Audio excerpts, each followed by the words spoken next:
बिस्मिल्लाहिर्रहमानिर्रहीम। Akhtar moral stories में आपको खुश आमदीद कहती हूँ। आज मैं आपको एक बहुत खूबसूरत कहानी सुनाऊंगी कि बिला ज़रूरत गुफ्तगू करने से खामोशी भली है।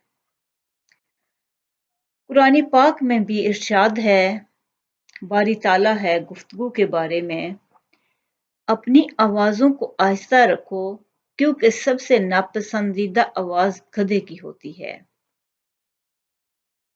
इसी तरह एक और जगह पे नबी सल्लल्लाहु अलैहि वसल्लम ने फरमाया, आदमी के झूठा होने के लिए बस यही काफ़ी है कि वो हर सुनी सुनाई बात तहकीक किए बगैर बयान कर दे। मिशकात में है ये हदीस। इसी तरह है, वो शख्स बड़ा अच्छा इंसान है जो अपने इल्म पर अमल करे, अपने जायद माल को मोहताजों पर खर्च करे और बेगुफ्तगू फायदा गुफ्तगू से रुका रहे। बेफायदा गुफ्तगू से रुकने के लिए अच्छे अल्फाज इस्तेमाल किए जा रहे हैं कुरान और हदीस में। तो इसी तरह की मैं आपको एक कहानी सुनाती हूँ। एक दफा नौशेरवां के दरबार में दानाओं की एक जमात किसी मसले पर बहस कर रही थी, लेकिन इनका सरदार चुप था। उन्होंने सरदार इससे कहा कि तुम इस बहस में हिस्सा क्यों नहीं लेते हो?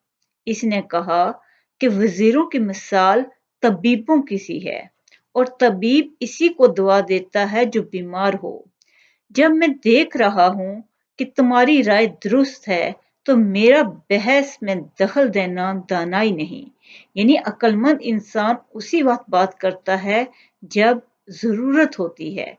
अगर आप देख रहे हो कि बहस ठीक जा रही है, सही मसले हल हो रहे हैं, तो उसमें बिलावजह अपनी वैल्यू कम कर लेना मशवरे दे के दुरुस्त नहीं होता। अक्लमंद ऐसा नहीं करते।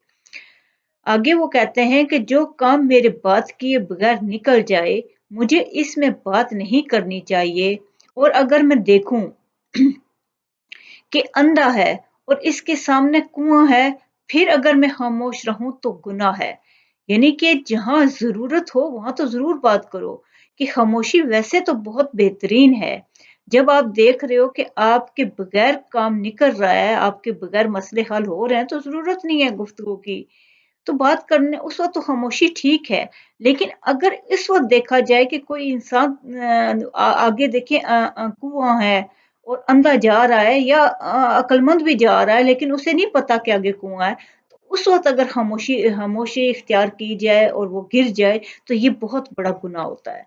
तो वो हमेशा गुफ्तगू अपनी नाप तोल के अच्छी करनी चाहिए।